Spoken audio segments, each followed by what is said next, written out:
Up next on American Restoration. What's this? Somebody sent an item for restoration. All right. Do you know what this is? No, just that it's fragile and it's sharp. God, what is that? That's bad. Oh, man, that's cool. I've called Rick up to come see my 1950s stamp machine. You have a key? No, the lock is actually bent. Not knowing what's on the inside? I don't know. Pull up over in here. Bradley and I were just on our way to do a little picking, but all of a sudden, we hear a loud knock come from the engine. That thing's gonna need a new motor. You didn't say it. I think you just said, did you? Remember back in the day when things were made by hand and people took pride in their work? My name's Rick Dale, and I bring these things back to life. Every restoration has its own set of challenges. There's no owner's manual for what we do, but there's no job we can't handle.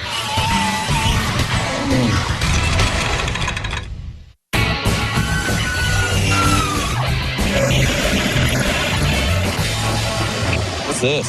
Somebody sent it out for a restoration job. All right. From time to time, people ship items to us that they want to have restored. And I just love getting to tear right in to see what's inside. Do you know what this is? No, it's fragile and it's sharp, so you be careful. It says right on it, sharp blade in red. Thank you. Pull it.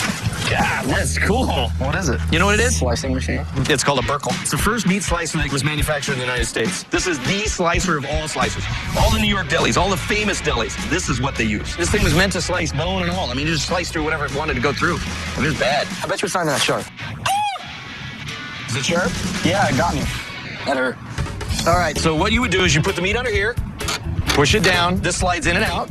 Okay, so you get your depth of your meat, and then this thing here is going to turn, and this is going to send it through. This has got to be one of the baddest pieces that's ever came into the shop. It looks a lot like meat slicers around today, but it's almost 100 years old. So how much do you think it's going to cost to restore this thing?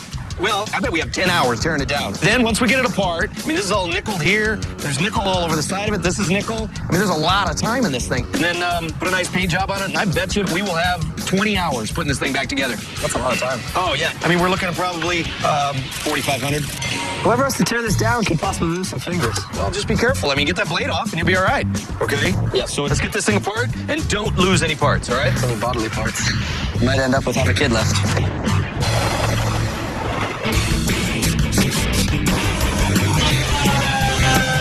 All right, here we go. For the past few months, Brentley's been pretty much begging to go on a pick. And today, I'm going to actually let him go on one. So Ron and Brentley are hitting the open road. And who knows? Maybe he'll surprise me.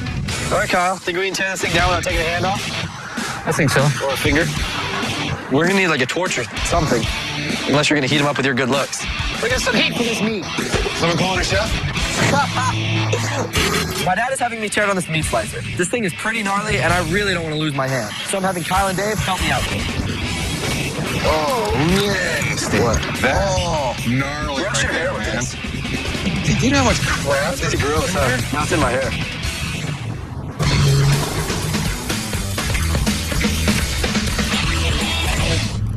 While my guys get cranking on the meat slicer, I'm going to meet up with a new potential customer who called me earlier and told me he's got something he'd like to get restored. Oh, man, that's cool. That's cool. I've called Rick up to come see my 1950s stamp machine. Check that thing out. John, where'd you get your hands on this thing? I found it in the desert hiking with some friends. Oh, really? Yeah, we came upon a pile of these laying in a shed. Wow, that's pretty cool. So when was that? How many years ago? About 40 years ago. Wow.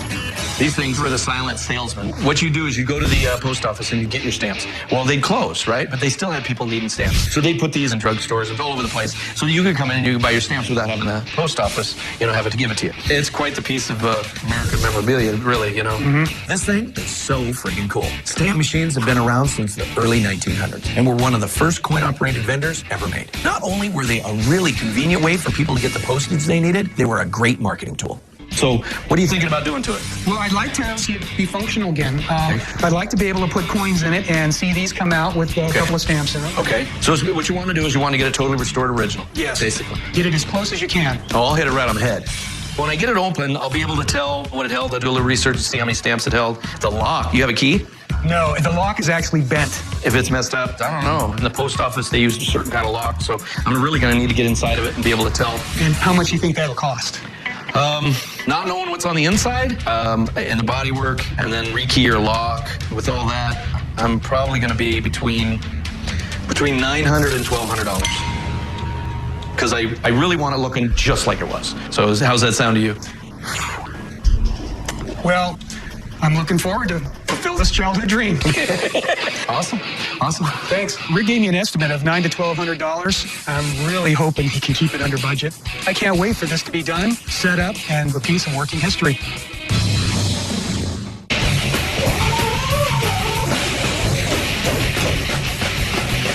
All right, Ron, it's about time. I've been dreaming about this, and it's finally happened. I'm going picking today. I'm stoked. I'm ready. God, I hope so. Today, Ron's taking me out for my first time picking, and I can't wait. This is your opportunity to really shine. I want you to go back and show Rick that you're not a screw up. Sweet. What's it? Really, you hear that noise? That noise, that's always like that.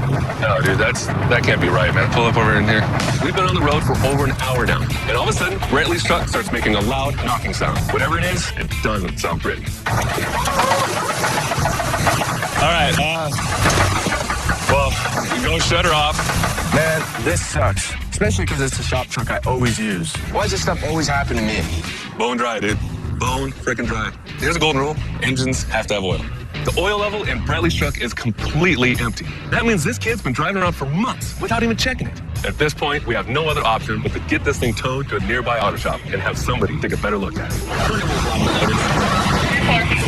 we go, guys. This is exciting. Yeah. Rick's been restoring a 1950s stamp machine for me. I'm hoping that he's going to have it looking beautiful. 1, 2, 3.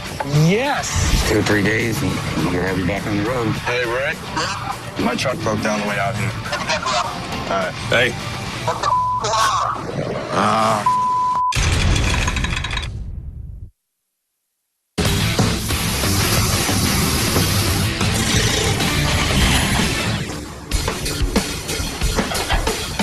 Hey, Brian. Hey, Rick. How's it going? Good. How are you? Locked out like usual. My buddy Brian just showed up to take a look at the lock on this old stamp vending machine. He's helped us out a bunch in the past, and I'm convinced if anybody can figure this out, he can. What do you got for me?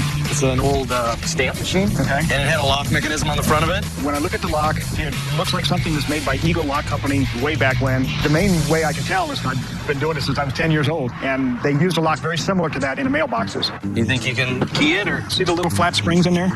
Oh, yeah, I see Little them. flat springs, and Yeah, there's two levers in there, but I'll be able to tell. I can put a key in there, wiggle it, and it should make some little marks on there. But it's got to be able to turn at least this much. Okay. So that I can actually Make marks or get on the something? wafers and make the marks. The way the lock is assembled, if you take it apart, you drill off the tops of them, you don't have enough left in it to put it back together. So if it comes apart, it's not going back together. It goes in the trash. Yeah, I can feel a little bit of, I don't know if you can see it or not, but there's, Oh, yeah. there's a Sure mark enough. right there. Yeah. So that's Yeah. one of them. Okay. And there's another one, little tiny one next to it. Right. So those are the levers. That's- Just hitting the that's lever what I right want, there. Make yeah. a mark on there. It's like a chalkboard you got going on there. My teeth are... You like that, huh? I don't like it.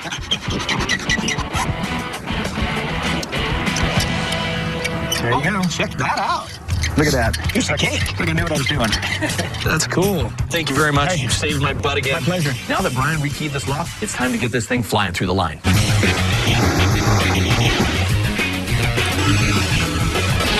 Is this it? Yep, this is it. Earlier, Brantley's work truck broke down while we're on the road. Now, we just pulled up to the auto shop. Hopefully, we can find out how much the damage is. All right, go ahead and start it up. Yeah. See what it sounds like. Here we go.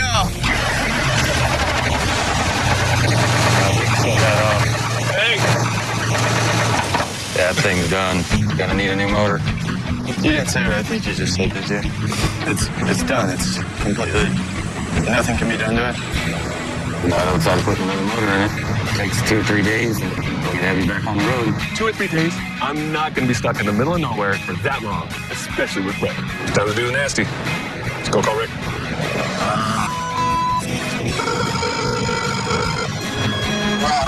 Hey, Rick. My truck broke down the way out here. How did it break down? Well, it was dry on oil, so... Oh, lovely. Let me get around. All right. Hey, What the Bradley didn't put oil in the engine. He, nope, started ticking. I looked over and the oil gauge was in the red, and the motor's done. It's done. This isn't just a prank, is it? Wish it was, my man. Wish it was.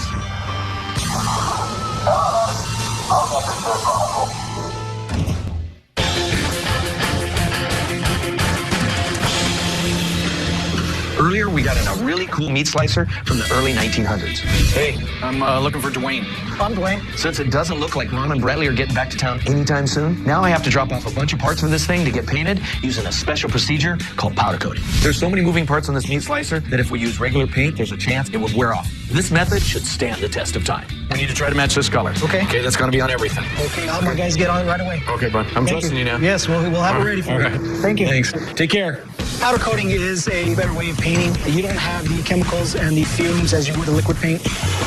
First is a pre-treatment. All your parts are ran through a phosphoric acid mixed with water. And what that does is help take the oil and dirt off the product and also helps with the etching onto the product. Once it's pre-treated, it's hung on a rack. Then it's placed in our oven at 420 degrees. And then it's powder coated at a high temperature. The powder is actually charged electrostatically, and that's what allows it to stick to metal. It is thicker than paint, and it will last 10 times as long. Once Rick sees this meat slicer, I guarantee you he's not going to want to liquid paint anymore, and we'll be seeing Rick more often. A little while ago, Ron and Bradley got stranded out in the desert after breaking one of my trucks. So while Phil's finishing up with the bodywork on the stamp machine and Ted makes new graphics, I'm on my way out to go pick up Ron and Bradley. For this piece, I'm sketching my designs on the computer using images of what it originally looked like as a reference. Once that's done, I'm going to tape off the surface of the stamp machine with the new design and paint them on. Yeah. There we go. That'll work.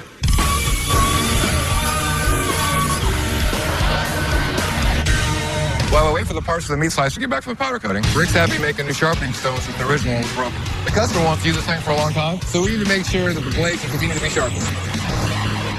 Not bad.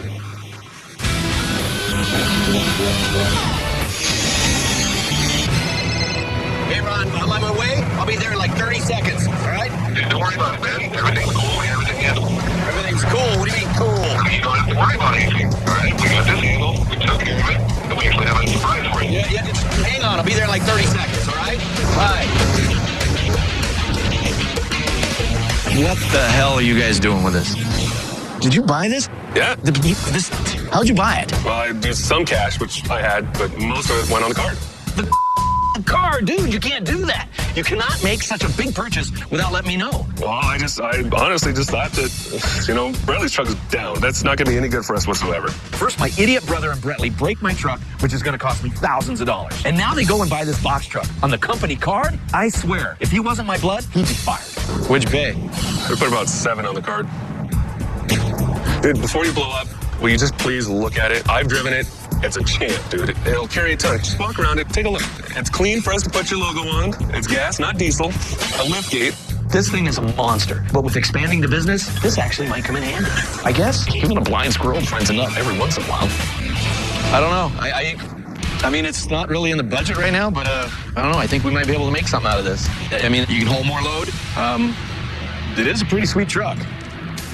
Just go ahead and meet me back at the shop. And Ron, next time, call me first. Don't think you did a great thing. Just call me. I think you're going. You ain't driving. You better be scooting your ass all the way across. Hey babe, David's here for you. I came to Rick's Restoration today to pick up my Burkle meat slicer. Okay, here we go. Wow. Oh, this sucks. The only time I don't put oil in, something happens. So now they expect me to check the oil every day. Oh.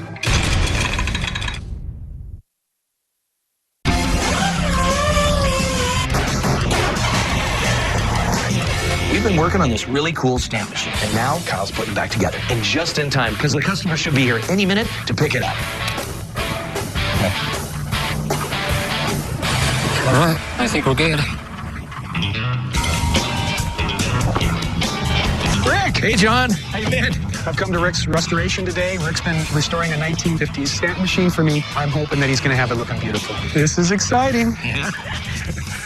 All right. Okay, so here it is. You ready? I am ready. Here we go. 1, 2, 3.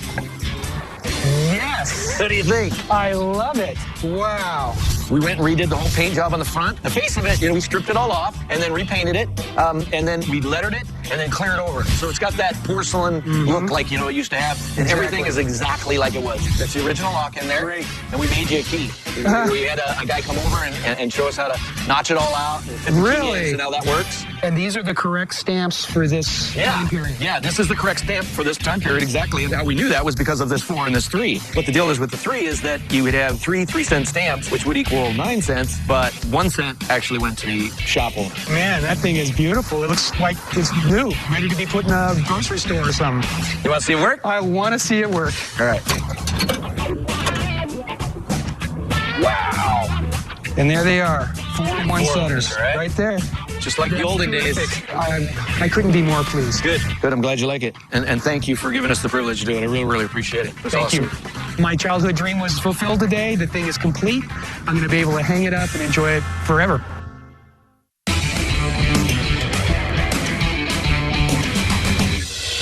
A little while ago, a customer sent in a really cool meat slicer, and we've been fixing up. We got all the parts back from being powder coated, and Ted just finished up with the detail. Now Kyle and Cowboy are putting it back together.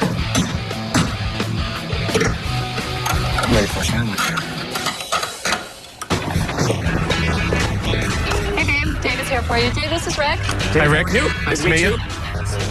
He's here for Meat slicer. Meat slicer. Burkle meat slicer. How did it go? You want to see it? I'm dying to see it. Awesome. I came to Rick's Restoration today to pick up my 1913 Burkle meat slicer. The meat slicer was in pretty bad shape and needed lots of work and paint, and so I really hope Rick was able to put it together and make it look as good as new. Okay, here we go. Wow.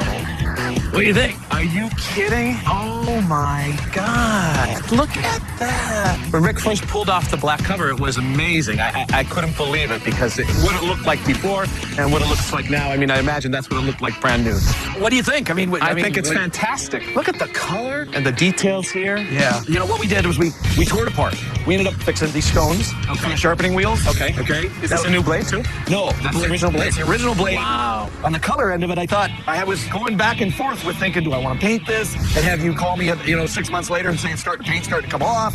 I didn't want that. So I delved into powder coating. It's sort of like the way porcelain's done. It's heated up to like 500 degrees, and it ends up in less chips, less nicks, stuff like that. Okay? So the paint's gonna stick and last. Yeah, it'll take a hammer. Wow. And it won't wear off at all. Wow. Phenomenal. I couldn't even imagine that it would look so good, really. It looks brand new. When I was a child, it looked like an old machine already. The meat slicer's been in my family since the 1930s, and we've used it to slice prosciuttos and capicolos and cold cuts to make sandwiches for all of the kids, and so we grew up using the slicer. Rick, do you happen to have salami or prosciutto around here? We got a nice turkey. A nice turkey. Okay, so we put it in here. Then you have to say how thick you want it. Okay. Over here. So what'd you say, 4? Yeah, 4 is good. Okay. Let's see what 4 does. All right. Here we go. Wow, look at that. Look at that. That's working great. I mean, it's turkey, but what can I say? It's processed turkey, too. That's right. It's not homemade prosciutto. No. But it'll do for today. Yeah. Rick, it's unbelievable. It looks beautiful. It's great. Thank you very much. It's great to do. Thanks for bringing it in. Thank you. I can't wait to get the slicer home so my father can see it. My father is 84 years old, and he remembers it his whole life, so it's just a wonderful thing to be able to have and to bring back home and to use again. Where the hell's the dipstick anyways? Earlier, Bradley ran the oil dry and seized the engine in one of my work trucks. Who the hell is a dipstick? As punishment, he's got a new job around here and a new nickname, Dipstick. Oh, this sucks. You just get the damn dipstick in. Up next on American Restoration. You guys got something for me? do. I have a cannon. Check this thing out. Can you make it work? I've never done a cannon before. The silver slipper is very iconic, so this thing is awesome. I mean, does it work? I guess it doesn't work. Okay, here we go. Oh, God. I'm very nervous about the cannon being shot up. Remember back in the day when things were made by hand and people took pride in their work? My name's Rick Dale, and I bring these things back to life. Every restoration has its own set of challenges. There's no owner's manual for what we do, but there's no job we can't handle.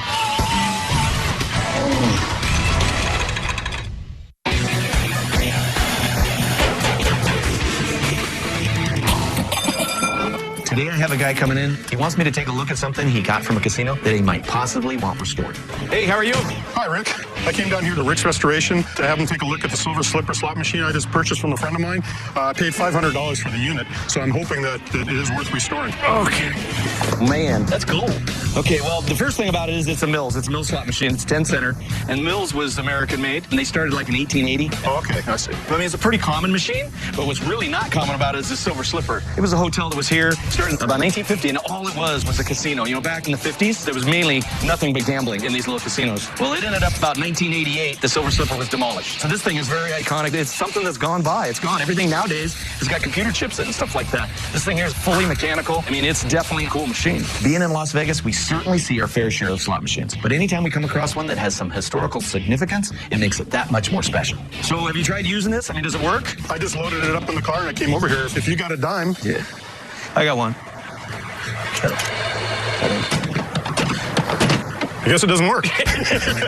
No, it doesn't work. So what would we do to restore it? I mean, like, what would your advice be on this? When a customer comes in and they're not quite sure if they want to get their item restored or not, it's tough to give an estimate. I have to be honest with how much work it's going to need and realistic with the cost, but I don't want to scare them away. So the mech's going to need to be gone through. The handle here, we'd have to re-chrome this. Handle comes off, knob gets polished out. All of it painted and polished on the outside, and we'll redo all this glass. It'll look brand spanking new. What do we think it's going to be? Well, in order to do the whole thing, get the inside totally redone, you're looking right around $3,200 to $3,500 to restore one. No, that's more than I thought. Yeah. I was a little shocked on the price. It was more than I anticipated. I guess there's a lot more that goes into it than just painting it and putting some oil on it and bending some parts. So what do you think? You want to do it? Yep, I'll go for it. All right, awesome. All right, thanks a lot, Rick. It'll be great. I think you're going to love it. I know this is a lot of money, and I don't think the customer was expecting it, so I really got to make sure this thing blows them away.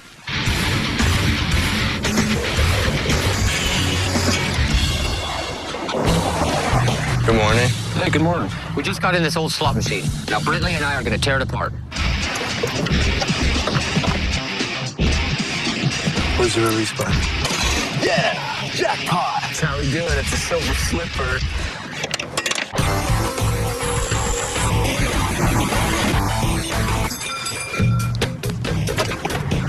Hey, how are you? Good, how are you? I'm Rick. I'm Shane. Kendra, Kendra, great to meet you. You guys got something for me? What you got? we have a cannon. Cannon. A cannon. Oh my God, check this thing out. We came to Rick's Restoration to get our cannon restored. This thing is very heavy. It's been in our family for at least 40 years, and I think it's from the Civil War. Jeez, I need to eat my Wheaties. So what's the deal with this thing? It's been in our family for a long time. And every holiday, we shoot it off. You'd shoot it? Well, make a big bang. Really? Sounds like fun. When was the last time you fired it? Oh, 25 years ago? Wow. Yes. The inside's really, really rusted out. Well, at one point, I know there was a beehive in there. Do you have any history on this? I can't find anything. Where was this thing at? It was upstate New York, in Ithaca, New York. This being from back there, I mean, this could have been used in the Civil War. Do you think it was? It could have been. It's possible. Possible.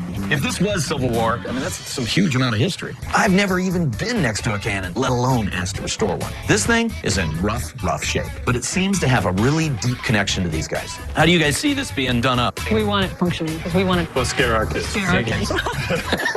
What's it going to cost us?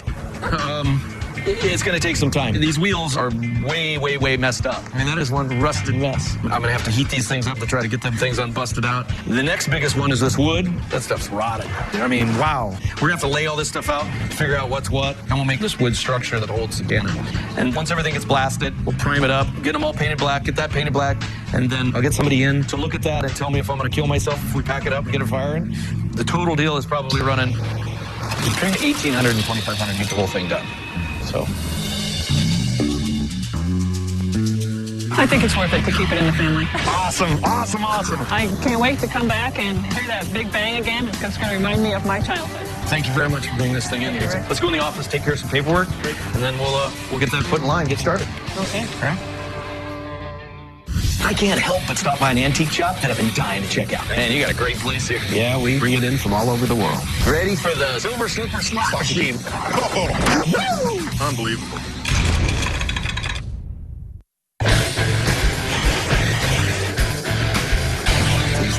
Hey, You Doc? Yeah, I am. Good to meet you, Doc. Good to meet you. Earlier, a customer brought in a rusty old cannon, which may have been from the Civil War era. So before we start putting this through the line, I called someone in that knows a lot more than me about cannons. You the doctor of cannons? I am. My name is Daniel Stanton. They call me Doc, and I've been working on cannons for 20 plus years. You know, we're restoring this piece, and I just need to know what you know about it, how we can fire it. Okay. And we want to make sure it's safe to fire. Okay. What do you think? What's it look like? Yeah, it's a carriage-operated cannon, obviously. It's got the wheels, and you've got the rest of the risers and stuff I see. From looking at it, it's all heavy cast. It looks like it's an 1.5 inch smooth bore. And, yeah, these were used more in the 1800s, first part of Civil War. Wow. So you're saying this actually is from the Civil War? Yeah. The make of it or the style of it? The make and style of it, because what they did is they took them off the ships. Wow. That's cool stuff. After looking at the cannon, it is from the Civil War era, mainly from ships back then. And they would bring them off to put them on the ground with a bigger carriage wheel to make them more mobile. Most of your war was fought with these. The North and South used them both. And these were normally called the Napoleon style because of the Napoleon complex. Shorter, big bang. Napoleon, all right. And the way they load these, they would take 8 ounces of black powder, wad it up, put a steel ball on top of it. Okay. Put it all down here, shove it down in here. Okay. Then they would light the fuse and wait for it to go bang. Thank you very, very much for coming by. You bet. Thank you. I'm so happy that I called Doc in to take a look at this. This is a true piece of American history, and I can't wait to let the customer know that this is actually from the Civil War. Earlier, a customer brought in a silver slipper slot machine he wants to get restored. We tore it down. Now I got the guys fabricating and painting the pieces of the machine. For the front face, we're going to gloss black. For the side wood panels, we're going to dark stain. This thing is going to be badass.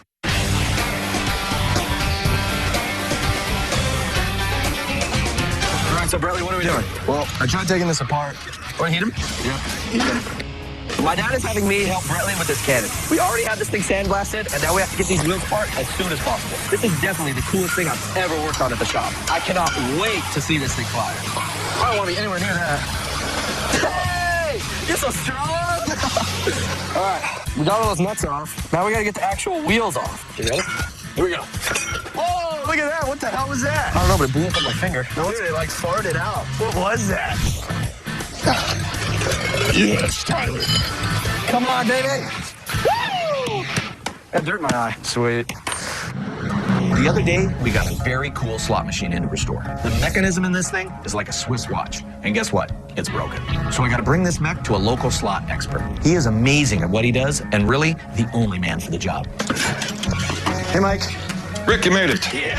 Right. I own Las Vegas Antique Slot Machine Company, and I've been working on these old machines for over 30 years. And the reason I work on slot machines is because they're pretty rare, and they're beautiful, and they're works of art. That's all I do every day, and I love it. All right, Mike. Here it is. See what you got. Oh, that's nice looking back. Yeah, it had silver slipper on it. It was like, you know, like one like that. High top. Yeah. All right, so I need to know what the deal is with this. You got a quarter on you? No. Oh. I don't have a quarter. No, it's for my tequila cup. Oh. That's it. Well, here's how you play it when it's out of the case. Okay. Put a screwdriver over that bushing. Okay. Underneath that spring. Okay. All right? All right. Hold this coin detect lever back. Okay. And then you continue down. Boom. I want you to try it. Cool. All right. Okay. Another thing you should know that you have 5 clicks. Okay. All right, now I want you to listen for the 5. Each reel, 1, 2, 3 fingers, 4, and the 5th. That lets the slides come back when you have a winner. I got Your you. 5th click. I got you. Keep going, Mike. Let's see how much money we hit the jackpot.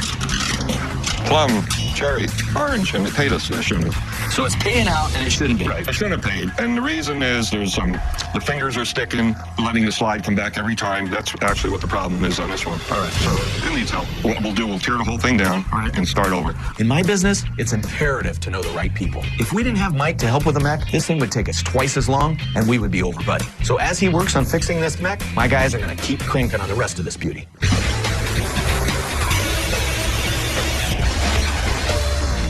To keep things busy around the shop, I've always got to be on the lookout for new projects. So while I'm out, I'm going to stop by an antique shop that I've been meaning to check out. Hopefully, I'll be able to find something worthwhile. Whoa, man. Hey, hello. Hi, I'm Rick. I'm Pete. How are you? Pete, great to meet you. Thank you. You got a great place here. Thank you very much. A lot of stuff. Yeah, we bring it in from all over the world. So is this stuff for sale, or I saw auction on the front? Yeah, we hold 2 or 3 auctions a year. It's a real show. You ought to come during the auction and see about 450 people show up live. Wow. This place is amazing. This just proves that every detour along the way can lead to new business. I'm thrilled that I actually stopped in today. This might be a great place to auction off something that we've restored in the future. Your place is incredible. Can I look around? Sure. Come on, let me show you some things. Right. Wow, that's a Goodyear sign. Yeah. Those mobile cans, those are really cool. Those are hard to find. Those look steel, too. Yeah, those are from maybe the 50s. Oh, wow, look at that old strength machine. 1905. Yeah, you got a lot of good stuff here. Yeah, we try hard to have something for everybody. Right. I'm always looking for parts or maybe something you couldn't auction. We have a lot of things that are needing restoration that maybe you'd like to see. Yeah, I would love to see that.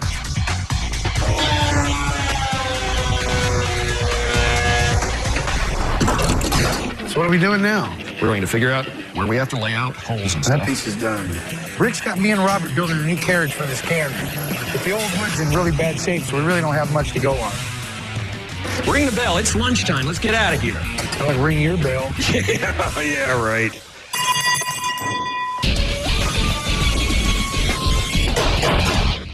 I'm here at Pete's Antique Shop, and I've already seen some amazing stuff so far. The coolest part about going on these picks is always being able to check out their back rooms. That's where all the good stuff always is. Holy crap. We've got every part you need. Here we go. This is what I'm talking about. Headrests, which are just the hardest to find. I'm salivating at the moment. Some of these console games, they need some work. Wow. The crane machine. Steam shuffle. That's cool. Yeah, it came from an old arcade. This is incredible. I mean, incredible how much stuff you've got. You know, Pete, you and I are going to be good friends. Pete's collection is top-notch, and I think I barely scratched the surface of what he has. Even though I'm not making a purchase today, I'm very happy I made the connection with a great antique dealer here in town. Thank you very much. See you later.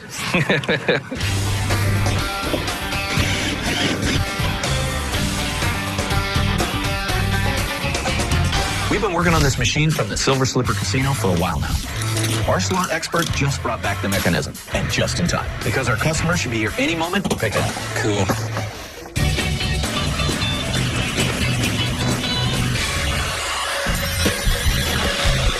Hey, Rick, how you been? Good, how you been? Doing good. Came out here today to Rick's Restoration to pick up my Silver Slipper slot machine. We all ready? Ready for the Silver Slipper slot machine, man. I'm like excited to show you, but just wait here. Just give me a second. We'll get it over here. When I dropped my slot machine off, it was sort of beat up after the last 50 some odd years. I have no idea what to expect, and I'm hoping for the best. All right. What do you think? It looks brand new. Come on up. Touch and feel. Touch and feel. I don't even want to get it dirty. When I first saw the slot machine, I couldn't believe it was the same piece of junk I dropped off before. And, it was just spectacular. What do you think of that bad boy? Isn't that different looking? Oh, it's beautiful. Unbelievable. What all did you have to do to it? Well, okay, we changed the color. In the beginning, it was opposite, basically. It used to be all silver in here. All right, so we went and painted it and then polished all the paint out. And then what I did on the wood was I darkened up the wood. And the reason why we went with the dark stain on the wood was because we transferred colors, and with the black, it wouldn't look as sexy. And then what we did was we came in here and pinstriped all this to sort of give it a little pop. Do you like the color? Oh, I think it's fantastic. Yeah, it's a beautiful, beautiful piece. I love the way it looks. But the question is, does it work? Well, the mechanism was really messed up. So we had to end up taking it to a slot machine mechanic that does nothing but mechanisms. Let's give it a try and see if it works. I'm ready. Okay. So, of course, the dime goes in there. Oh.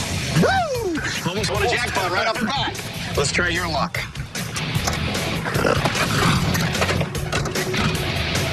No chicken dinner for you. No buffet. Yeah. So what do you think? You happy with it? You like it? Oh, extremely. I'm just thrilled with it. I think it's going to be great. I'm really looking forward to getting it home. Awesome. Really appreciate it. Thank you. Thank you very much. Well, I'm really excited about getting this back home and getting a little money from all my friends. I just hope it doesn't pay off too good because I need to make back all the money that I spent getting this thing fixed. We just finished with the work on the silver working. Okay, here we go. Oh, God. I'm very nervous about the can being shot off because it hasn't been shot off for some time.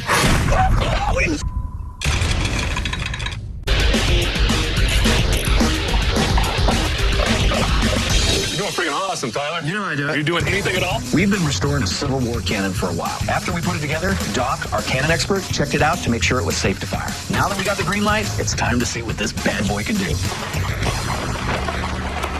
Hey! Hello. Hey, Rick. How you guys doing? We're great. How are you? Good, good. Today we're here to see Rick from Rick's Restoration and pick up our Civil War cannon. Well, we got a little hike. You ready? I'm ready to hike. Hike and we'll go. I thought it would be a good idea to go to a more secluded area to show this thing off. So I had a buddy hook us up with a shooting range out in the mountains. That way, I don't piss off the new neighbors by firing this thing off out in the boneyard.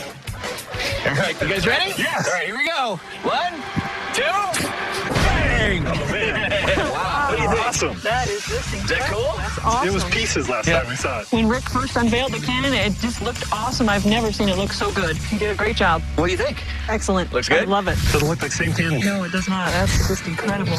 Well, thanks. When stuff comes in pieces, especially as many pieces that you had, it's sort of a puzzle. We wanted to build the wood back the way it used to be, and it was so rotted and busted and broke, so what we had to do was cut this out of a real big pine, and then we milled it all down to get it the same size. This little perch in the back is actually to poke it in the grass or in the dirt, so when it doesn't have recoil, it doesn't go very far. The barrel itself, this was in pretty good shape because it's cast iron, it's very thick, and it wasn't too bad. It just took blasting and cleaning.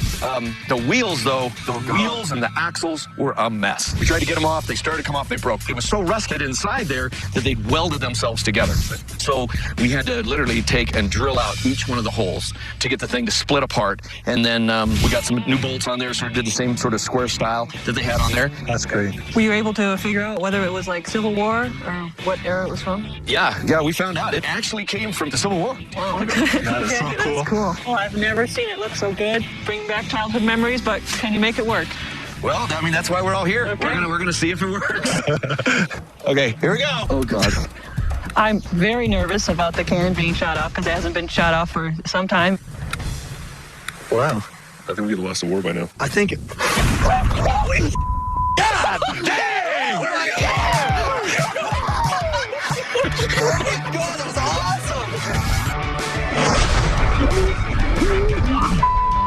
When the cannon first went off, it was just the childhood memories came back, and it was a little bit of terror there, but I was very excited to see that it worked. Thank you so much, Rick. This is priceless. You bet. That's cool. Thank you. Thank you. Thanks for giving me that. It was an awesome time. Can we do it again? You want to do it again? Wow, you're done. You said it a little reluctantly, though. Absolutely, I'm ready. I want to do it again. Round two. I'm so glad that Rick brought us out to this beautiful location with the sunset. It's just something I'll never forget. We love these guys. Oh, yeah.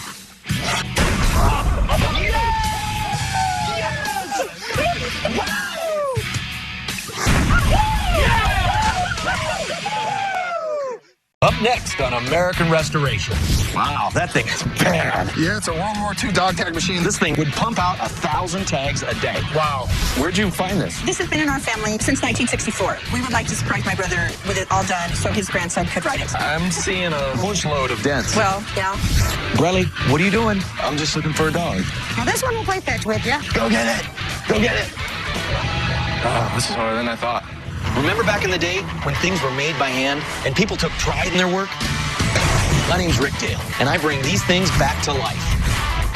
Every restoration has its own set of challenges. There's no owner's manual for what we do, but there's no job we can't handle.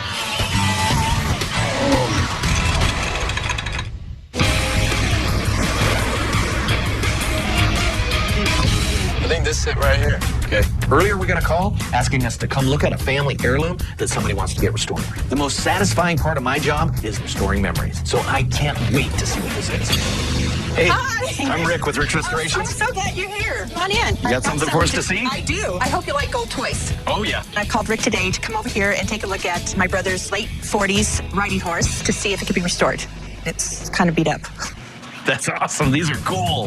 What is it? It's a Mobo, man. It's a Mobo. Do you know anything about him? They were made in London. This horse was a Bronco. This is a Bronco? Yeah, it's called a Bronco. A wild horse, right? That's what a Bronco is. Right.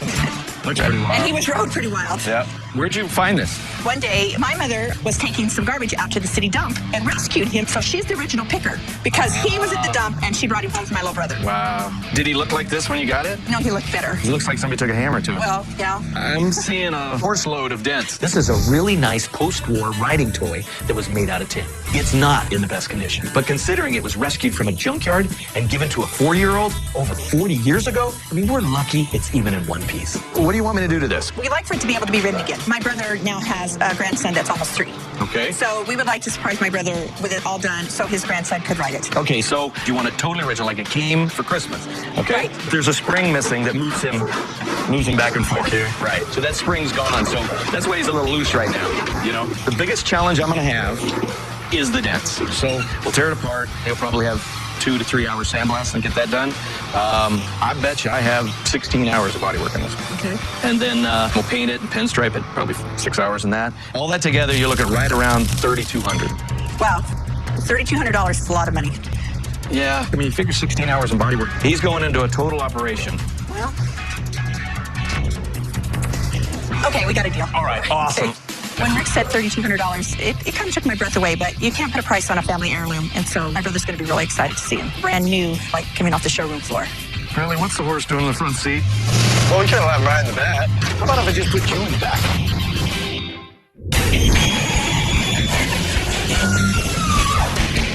Oh, this thing's sounding like a horse. Sorry. Leave you alone for a minute. Look what you did. Rick just handed off his 1940s mobile horse. It's gonna need a lot of body work, but first me and Dave have to tear it down. Spinning on you? Yeah. Can you grab it with the pliers or something? So we get this mechanism out of here?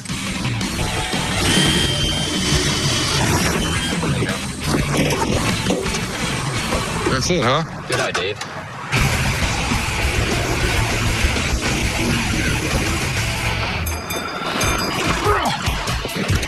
How's it going? A customer who said he's got a rare piece of machinery that he'd like to get restored is stopping by the shop. I love it when unusual stuff rolls through here, so I can't wait to see what it is. Wow, that thing is bad. Yeah, it's a World War II dog tag machine. Man, that thing is awesome. I came to Rich Restorations today to bring my 1940s dog tag machine to get restored. Just don't let it fall off, okay? We're hoping Rick can fix this because we really need to get this machine running. All right, so where did it come from? You know, actually, I picked it up at an antique store, and I seen it was from Mare Islands during World War II. Right. That's the naval base from the city of Vallejo, California, where my surplus store is. Right. So you have an Army surplus place? Mm-hmm. Big 3 stores in Vallejo, California. Cool. Yeah. This machine, it's called a graphite. It was invented in the late 1800s to make metal ID plates for soldiers, which we now call dog tags. The reason why you had an ID on you was if you died, they wanted to bury him, and they had to bury him with their name on there. So like in 1917, they started coming to be mandatory. It was on every single guy. Okay. It's got stuff like your blood type, what religion you are. I mean, they had all kinds of stuff like that on them. And this thing here would pump out 1,000 tags a day. Wow. I mean, it's just like a typewriter. I mean, it's set up to, you've got spacing in here. And I want to say the dog tag goes in here, yes? Yes. Yeah. I've seen one time, but it was a lot smaller than this. Okay. It wasn't this big. So what are you thinking about doing with it? I definitely need it to work because I have a lot of dog tags to steal. Okay. So, Rick, what do you think this will cost to restore? All right, well, you've got a lot of moving parts in this thing. I bet I got 8 hours of 2 guys tearing this thing down. All the mechanical, intricate pieces will get prepped and polished, cleaned up. Like make them look all brand new again. Okay. That's going to take probably 4 or 5 hours. Then we got to assemble it. I bet it's going to take me 2 days to assemble it. By the time I'm done restoring it, making it all work, I'm probably looking at $6,500.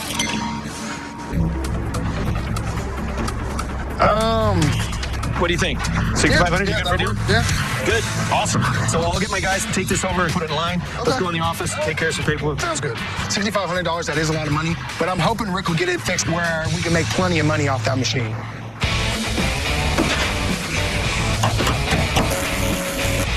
Look at that dog. Little wolf dog. Oh, look at that fat little thing. Bradley, what are you doing? I'm just looking for a dog.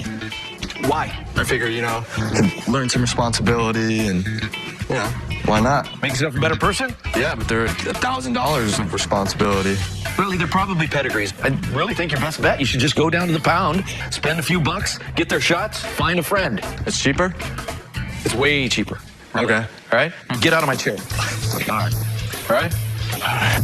Get to work. Arf, arf, arf. Come on back here. I brought my brother here today to Rick's Restorations. We've got a surprise for him, and I'm so excited. All right, here we go. Okay, all right. Oh, my God. What are you looking for in a dog? I'm just looking for like a best friend, you know, loyal. What about a pig?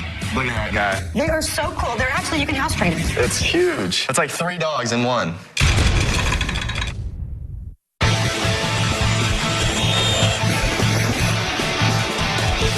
What is this thing, Rick? It's a graphotype. It's made for the ID plates or the dog tags. Okay. You know? But what happens is you should be able to slide it in there, slip it down, slide it over, and then you push on this. It's going to bring this one around to stamp on whatever number I just pushed with or whatever ladder.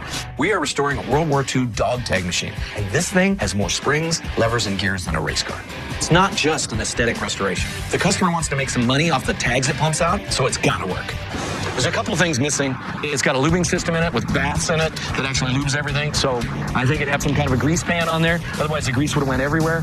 Something screwed in here, but there's something missing. This thing is way more complicated than we first thought. And we have missing parts we've got to find. I'm going to have Kelly do some research and start tracking down these missing parts, while Kyle and Dave start stripping this down. Okay.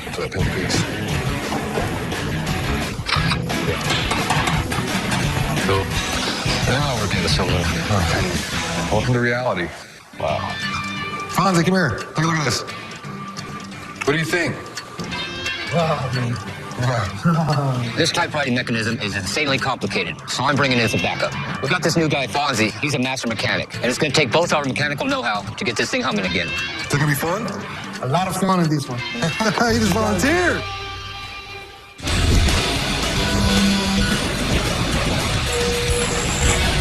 Bradley's been wanting a dog for a while now, and frankly, a little responsibility wouldn't hurt the kid.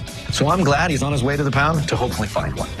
All right. Hi, how are Good ya? dog. You want to meet one? Yeah, let's meet it. Let's go. All right. Bradley today came in to look for a dog. He was very proud. He wanted to adopt instead of shop for a dog, which was pretty cool. So what are you looking for in a dog? I'm just looking for like a best friend, like a loving dog, you know, loyal. Oh, okay. Let's go look.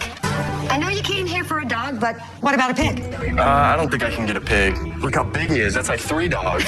If Cowboy gets his hands on this guy, he'll be ribs and bacon by supper time. So I'm going to stick with plan A and check out some pooches. I thought we'd start small. Oh, look at that dog. This is Elroy. He's one of our longest residents. Oh, you're just a little He might guy. lick you to death. What kind of dog is this? It's a Chihuahua. A Chihuahua? Yeah. I'm looking for like a bigger dog. Okay. That's just funny looking. Now this one will play fetch with you. Really? Let's try it out. Come on. Go get it. Go get it. Go get it. Go get it. This is harder than I thought it was going to be. I thought it was going to be easy. Don't give up on me yet. If I knew that finding the right dog was going to be this hard, I would have just got a turtle.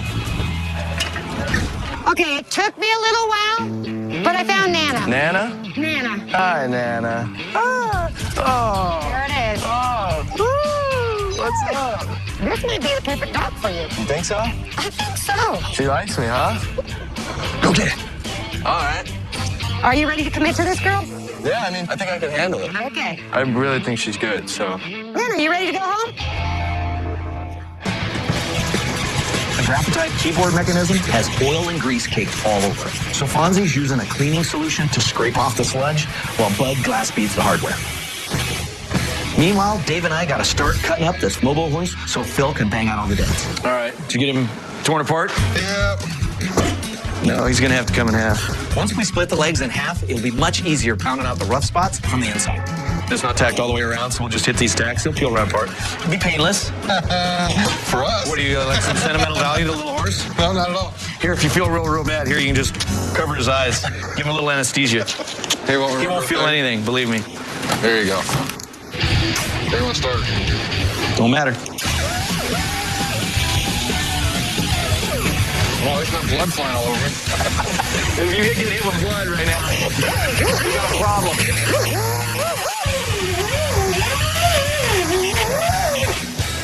Nice.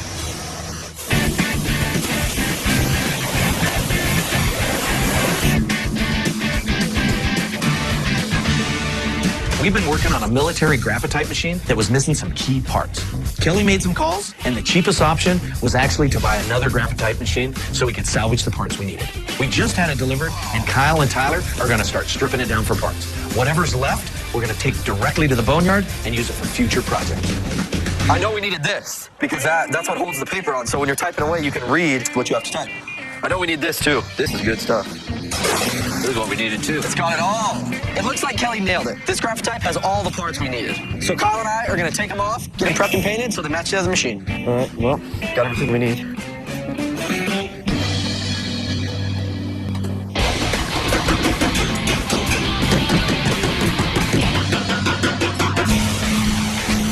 This mobile horse is a kid's toy, so I want to make it really irresistible and fun for anybody under 10 years old by layering in a lot of colors and patterns. I'm going to draw out some patterns on masking tape, cut out the shapes, and then layer on even more tape.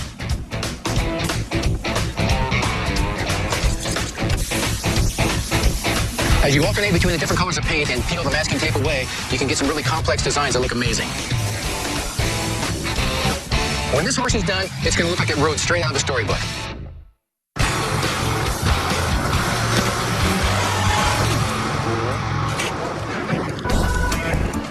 Hey, Pooch, what's going on? Who are you? This is Nana. Nana. Obviously, you haven't taught him anything yet. No, she's still learning. This is my first day. Get that dog out of my face. Kick it out. Get out. Come on. Good girl. Right there. It's a good-looking dog. What's this? That's the dog I got. What are you doing? You cutie. Oh, she's got mad hot. Yeah, but train her. I mean, look, she's on the table. That's a bad thing. Okay. Okay, you guys got to get back to work. Bradley, take her home. Let's go. Back to work, guys. All right, man. It's all right.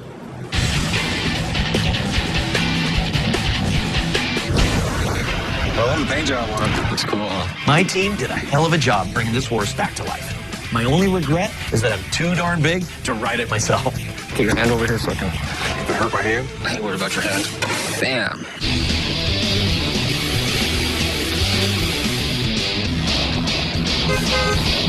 This little Bronco is about ready to buck.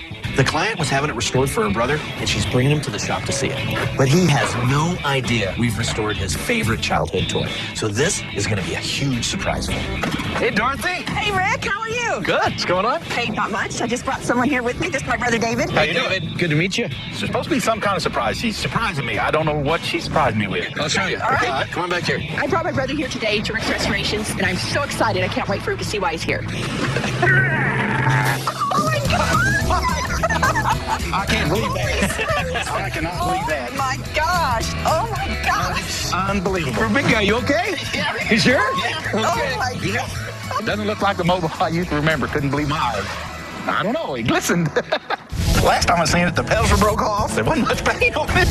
Right. I can't believe it's white. But the biggest problem was all the dents. The legs were all dented up, so we split them in half, and then we pounded it out. There's a lot of art. It's all hand-painted. Painted all the mane out. This is sort of like an airbrushing process where you lightly paint it, just like it was before, and then we cleared the whole thing. The reins on it, we had somebody help us hand make these. You put your feet on, you're held on the reins. I mean, you're basically learning how to ride a horse. It looks amazing. Thank you so much. I'm happy. I know he's happy, and I appreciate it. All right, well, let's go in the office, take care of this for paperwork. Outside of the birth of my grandchildren, this is probably one of the most exciting days of my life right here. All right, come on. Let's get you into some training. Now, listen to me. You're going to go on timeout. I came to Rick's Restorations today to pick up my 1940s graphite. 1, 2, 3.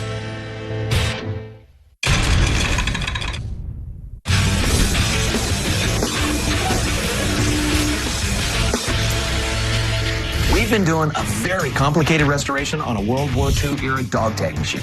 The keyboard mechanism on this thing is so complex. I actually have Fonzie, who's one of the best mechanics I've ever seen, putting the pieces back together, while the rest of the crew is assembling the body. If all goes well, we'll be banging out dog tags in no time. Hey, babe. Hey. Hey, Ray's here to pick up his graphite. Hey, Ray. Rick, how we going? Good, how you been? Good, good. I came to Rick's Restorations today to pick up my 1940s graphite. This thing's real complicated and it wasn't working before, so I hope we got it back together. So here we go. You ready? 1, 2, 3. Wow, look at that. Oh, wow. What do you think? That's awesome. When Rick first unveiled the graphite machine, I couldn't believe it. It looked brand new. I couldn't even believe it was from the 40s. I mean, it was awesome. And the light and the clipboard, Wow. I mean, that wasn't even on there before. This doesn't even look like the same machine I dropped off. What's your secret? What did you do? Well, it had some broken pieces, missing pieces. Okay. So what we did was we scoured the country, and then the parts we needed, we found on a unit. The unit itself didn't work, but the pieces we needed were there. It was missing this clipboard. This was the work area. The guy running the machine would come in, put himself a pad in here, and type it out off of this. The light, the light was a big deal because, quite honestly, you're in a big barracks or something like that, there's not a whole bunch of light. So this was very necessary to be able to see. And another big deal was this pan. It was basically a drip pan, Okay. It's a drip pan for here and for underneath the whole motor. See down inside here? This mechanism, what this thing does is it spins around, and it's got all these springs for tension on it. Oh, wow. It's an incredible piece of machinery. Cool. Well, Rick, it looks awesome, but does it work? Well, that's always a thing, when we're doing stuff. And when we try to make it work, we'll find out. Okay. I'm going to go get me a chair. Okay. I'd be really bummed if I came all the way to Las Vegas to pick up my graphotype and this thing doesn't work. Okay, so he'd sit here. Okay. And slide it in the jaws. We're going to bring that down. Okay, and then we'll bring this over. So I need to know what you want to say on the first tag. You can put Valel. Okay. So it's V-A-L-L, right? E-J-O. E-J-O. You're going to lift this up. You're going to pull this up. There you go. Wow, that's awesome. I am so happy this machine works. Totally happy with it. Awesome. Hey, Rick, thank you so much. Now I got to get this thing back here so I can stamp out a bunch of dog tags. You only got like 20 times that, or yeah. Come on over here and we'll go inside, and Kelly can take care of the rest of the paperwork, and then we'll help you load it up. Cool. Come on, let's get you into some training. Pick it up. Yeah. Oh, look at that. I ain't even got to tell you to sit. You know what this is? This is a dog tag that we made, and it says your name. Nana. You're going to be an easy dog to work with, huh? Come on, lunch is on me. Good girl. Up next, got American Restoration. Wow. Brought an old time machine I wanted you to look at. I'd like it functional. I'm afraid to do anything with this. They got it cast like that for a reason. Whoa! Whoa! Ah, here we go. This is nice. We're taking a big risk, hoping Rick's gonna look at it and go, guys, this is the cool pump. What is that? This is our pick. This is just wicked looking. What the hell? This is just it'll go. Hit it. Good decision, maybe. Bad decision, probably. Yeah. Remember back in the day when things were made by hand and people took pride in their work? My name's Rick Dale, and I bring these things back to life. Every restoration has its own set of challenges. There's no owner's manual for what we do. There's no job we can't handle.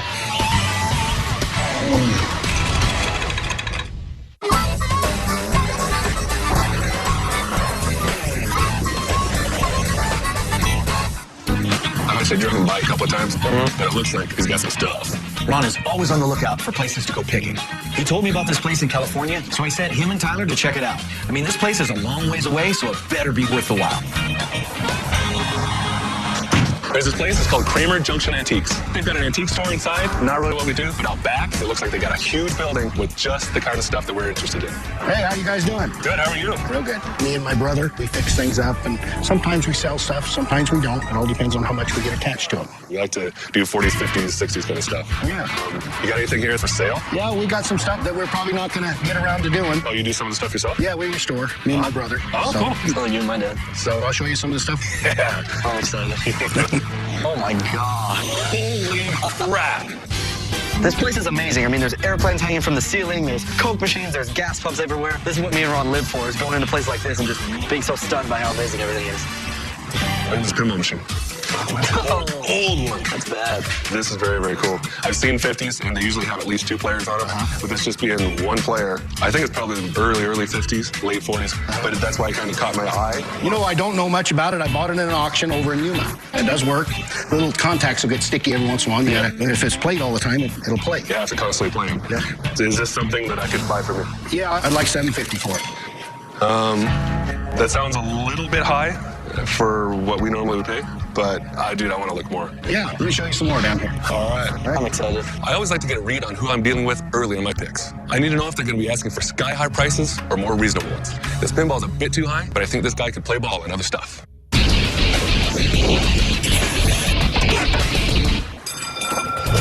One of the most exciting things about my job is taking on new projects. When a customer drives up to the shop, I'm always floored by what they want to get restored. Brought an old trap machine I wanted you to look at. Trap machine? Cool. Let's check it out.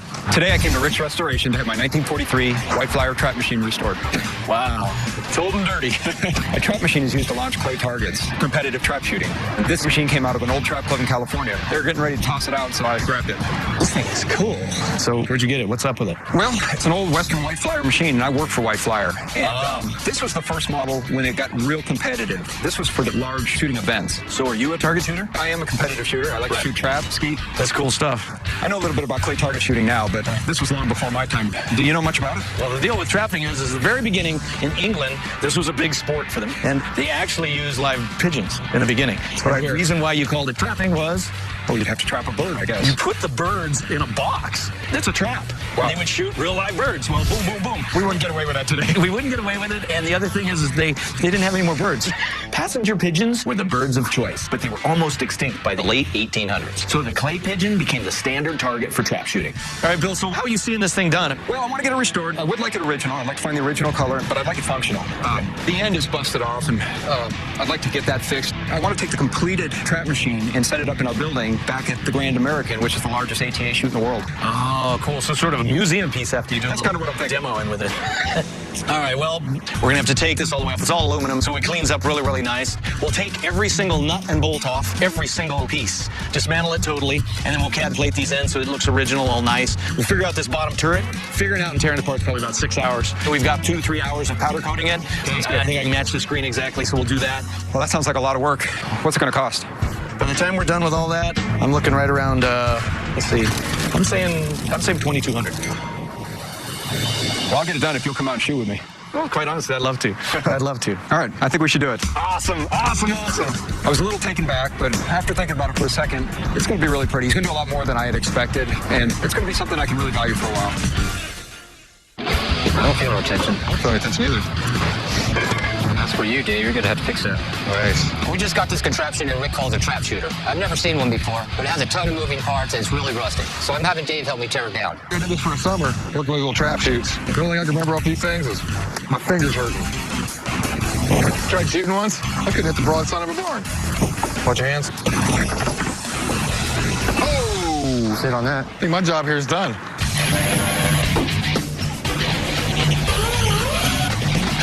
This place is just huge. There's got to be like 6 acres of nothing but cool stuff out here. Tyler and I are at Kramer Junction Antiques with the owner looking for some items to buy and restore. I told Rick this place looked awesome from the road, but I had no idea it was going to be this badass. Oh, God. Can we get in there? Yeah, you can get in No there. way. That's a real life tank. I've always liked the military stuff, so we've got a half track and a scout car and a Jeep that we used to all run through the desert and tear it up, and then we ended up restoring it. That is freaking awesome. You guys ready for a ride? I'm ready. All right. Get in, Ron. If my dad was here, he'd tell us to get back to work and find something to restore at the shop. But when you got the chance to ride a tank, you gotta take it. Good decision, maybe bad decision, probably. Does it do donuts? Oh, yeah. Okay, you hanging on? Hit it.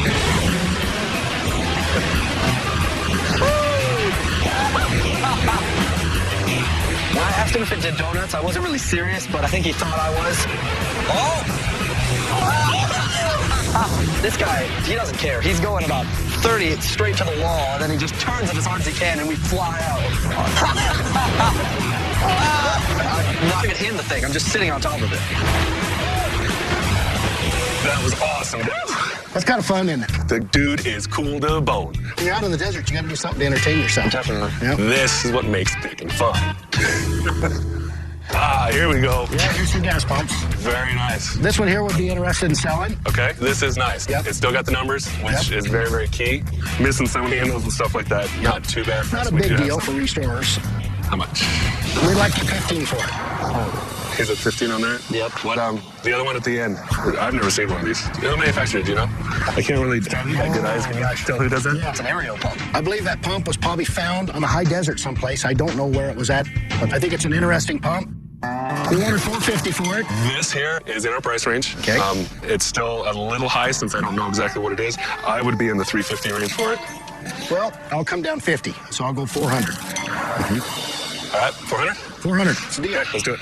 Awesome. We're taking a big risk and spending 400 on this pump, hoping that when we take it back, Rick's gonna look at it and go, guys, this is a cool, rare pump that you can sell for a good price. We're gonna see what happens. Hey, Bill. How you been? So where's this truck machine? Kelly, move that truck. Oh, that's incredible. Good to meet you. I met a lady who was looking to buy an old gas pump, so I brought her to the shop to see our latest work. So are you ready? I'm ready. Okay. Oh, my goodness.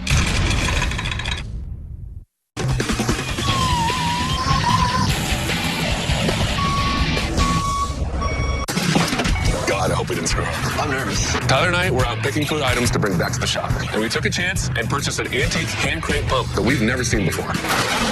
But it's scratch it. Oh, my God. The only problem is we don't know if Rick's gonna love it or hate it. Okay, my father's coming. My father's coming. What is that? This? This is our pick. Looks like a big bottle. What'd you pay for this? 400. 400's awesome. You did a good job. It's bad to the bone, man. I mean, first of all, it's 1915, so they're gone. What it is, it's called oil dating. You turn it on, and then you just start hand cranking. And it would assist it with air. That was very rare. Ron and Tyler really came through with this vintage hand crank gas pump. We restore a lot of antique pumps here at the shop, but I've never had a chance to get my hands on one like this. We need to bring this thing back to life, and hopefully Ron will be able to find a buyer for this thing ASAP. So how much do you think it's going to be worth? If it's as rare as I think, I'd be asking about $8 or $9 grand. All right, guys, let's go ahead and get it to tear down. All right. We worried for nothing. Basically. How you doing up there, Kyle? Pretty crusty up here. You ready to get dirty? Why not? Rick Scott Brentley and I turned on this vintage fuel pump. It's a real cool old-style hand pump, but this thing looks like it's been tossed out of a car. It's so dented. So what is this thing? It's like something you'd like put your head in, and it just suck like, woo! Is that what happened to you? I think we're pretty much free up here. Yeah, man. Yeah. That's nasty. Check it out. Does look like brains. Man, that is just gross.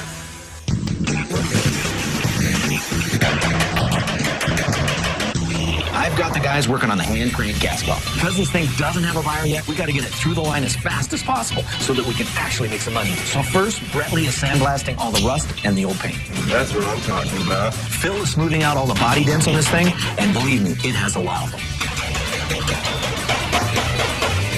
Once I got all the dents hammered out, I got to apply a filler that'll take out all the minor imperfections. I'm using the same file to do the majority of the sanding on this. It was twice as fast as doing it by hand. After I sand down the filler and get it all smooth, it's got to get painted.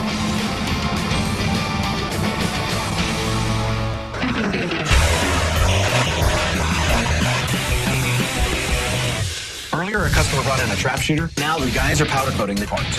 Powder coating creates a hard finish that's more durable than paint. And because this thing is actually going to be used and not just a museum piece, I don't want the paint wearing off.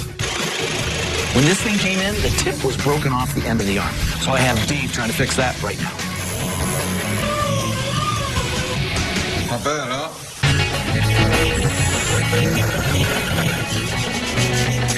All right, we'll put it together. Hopefully.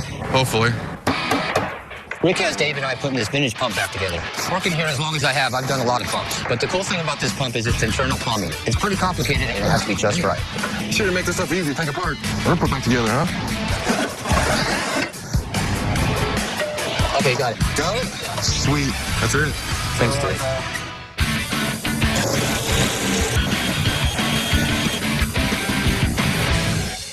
Hey, Rick. Hey. I want to introduce you to Leslie.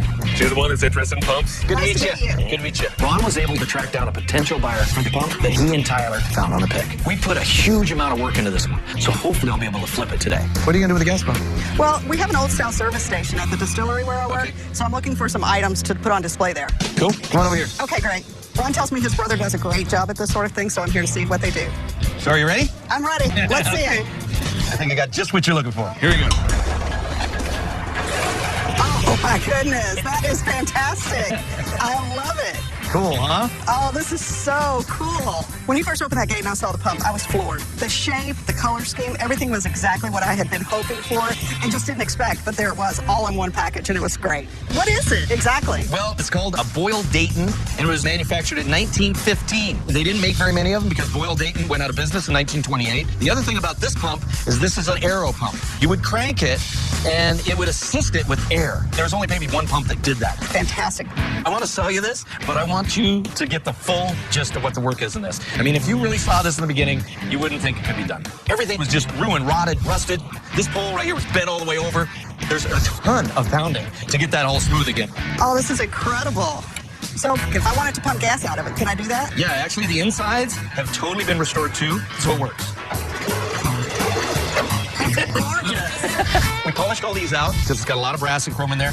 And then what we did was we put a hose on here, but this is a hose of the style of the era, so that all works. This gas pump is a beautiful machine. The dials, the valves, the knobs, and all of the mechanics of it. That just blew me away. I love it. I want to talk price. Okay, I can do that. I'm looking probably for 10 grand. 10 grand. I probably have at least 200 man hours in this piece, so. I love it, but at 10 grand, it's not within my budget. Okay. I'm thinking 8,500. 85. Well, that's a lot of work in that. That'd be too thin on my pocket. Can you go to 9? I mean, that's 1,000 off. That's stretching the budget, but I'll do it. All right. Awesome. Great. Well, let's go in the office and take care of some paperwork. Ron's going to load it for you. Sounds good. When we agreed on $9,000, I was happy because the color scheme, the shape, everything about it is just going to fit perfectly at our distillery. This is so exciting. Whoa! Whoa! I'm going to drop a shell in here. I'm going to close it. When you pull the trigger now, it's going to fire. Okay. What you got now? Don't duck. I wasn't going to shoot you.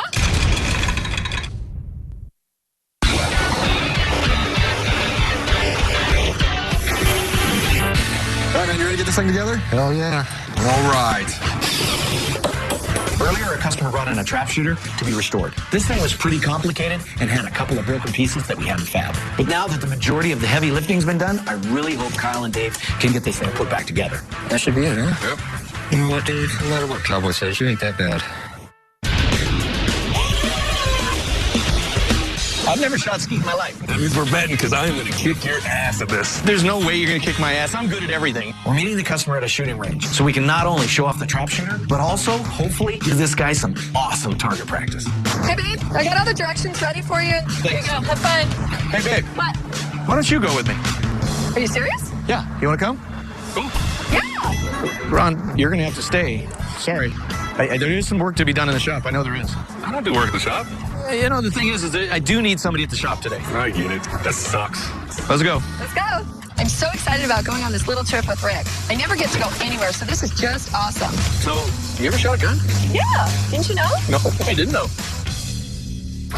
Hey, Bill. Hey, Rick. How you been? How's it going? Good to see you. I'm excited to be here. So here's this trap machine. It's over here. I've been out here before, but I've never used my own trap machine. Hopefully Rick won't let me down. You ready? I'm ready. All right. Kelly, move that truck. Oh, my goodness. Oh, that's incredible. Oh, it looks like it's brand new. When Kelly first gave that truck away and I saw the trap machine for the first time, I was blown away. So what do you think? Rick, it's amazing. How'd you get it to look like this? Well, what we had to do was first we had some broken parts to fix. If you remember, this had a big chunk out of here. Oh, that's right. Welded that up, polished it all out, you know. Once we got done with that, we ended up sandblasting it. We sandblasted everything out. The unit itself is all cast. So what we ended up doing was we powder coated this after we sandblasted it so that it'd give it a nice, you know, smooth, hard finish. So none of this paint will come off. Great. There's quite a few moving parts on this. I mean, it's like a gun. Well, when I gave it to you, nothing moved. Right. So now it actually, with all these moving parts and everything moving, we figured out that it oscillates now. Fantastic. I didn't think it would ever do that again. Yeah. Well, it's beautiful. I mean, I just couldn't ask for anything better. I'm a little afraid to even use it. That trap machine was in pretty rough shape. If we can actually shoot off of it, I'll be amazed. I think you're going to need to test it out. See how you like it. Let's try it. All right. Now, this is the real reason we came out here today. And I hope these clay pigeons fly as far and as fast as we expect them to. All right, let's give it a try. You're to cock it first. Yeah. That's fantastic. Okay.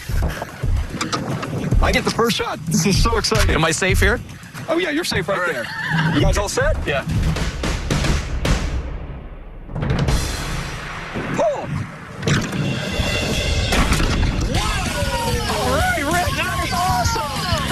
When I first shot off of it, I saw how smooth it worked and it oscillated.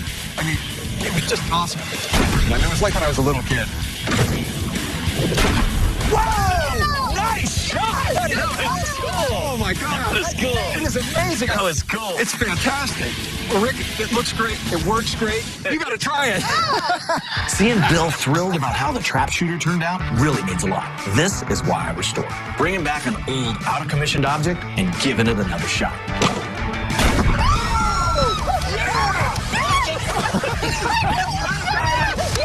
You got to try it. It's all right.